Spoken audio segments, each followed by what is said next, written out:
ఓ పట్టభద్రుడా, నీ సమయం వచ్చింది. నీ తలరాతను మార్చే నేతను ఎన్నుకునే సమయం ఇది.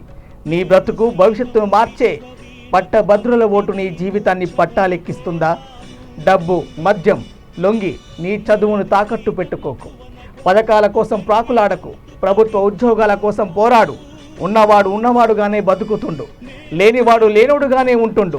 అన్నీ చదివి జ్ఞానం నేర్చిన ఓ పట్టభద్రులారా, ఇంటికి ఉద్యోగం, నిరుద్యోగ వృత్తుల కోసం మాయ మాటలు చెప్పిన నేతల కోసం ఆరాటపడకు. నీ కోసం నువ్వు పోరాటం చెయ్యి.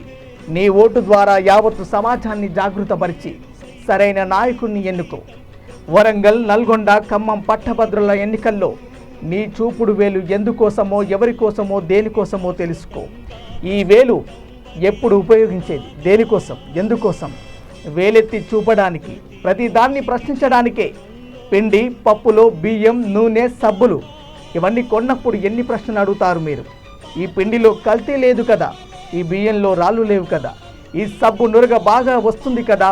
ఒక్క చిన్న పెన్ను కొన్నప్పుడే ఎంత బేరమాడతాం, దానికోసం ఎంత ఆలోచిస్తాం. అన్ని చోట్ల ఎన్నిసార్లైనా ప్రతి దాని కోసం ప్రశ్నిస్తాం. ఒక్క విషయంలో తప్ప, వ్యవస్థను ఎన్నుకునే సమయంలో తప్ప. 5 గంటలు వాడుకునే మస్కిటో కాయల్ని కూడా ఎన్ని ప్రశ్నలు వేస్తారు? దీనితో పొగ ఎక్కువ రాదు కదా, మంచి వాసనే వస్తుంది కదా, దీనితో దోమలు చస్తాయి కదా. కానీ 5 సంవత్సరాల వరకు మీరు ఎన్నుకునే వ్యవస్థను మాత్రం ఒక్క ప్రశ్న కూడా అడగరు.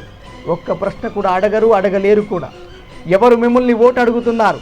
ఖచ్చితంగా ప్రశ్నించండి, అడగండి. వచ్చే 5 సంవత్సరాలలో నాకేం చేస్తారని, నా పిల్లల చదువు కోసం ఏం చేస్తారని, నాకేమైనా జరిగితే నా కుటుంబం కోసం ఏమి భరోసా కల్పిస్తారో గట్టిగా అడగండి. ఏ వేలునైతే మీరు వాడుతారో అదే వేలుతో ప్రశ్నించండి. వేలెత్తి చూపండి. కేవలం ఓట్లు వేసే యంత్రాలుగా చూడకుండా, ప్రజాస్వామ్యంలో బానిసలుగా చేయకుండా మా హక్కులను మాకందించండి.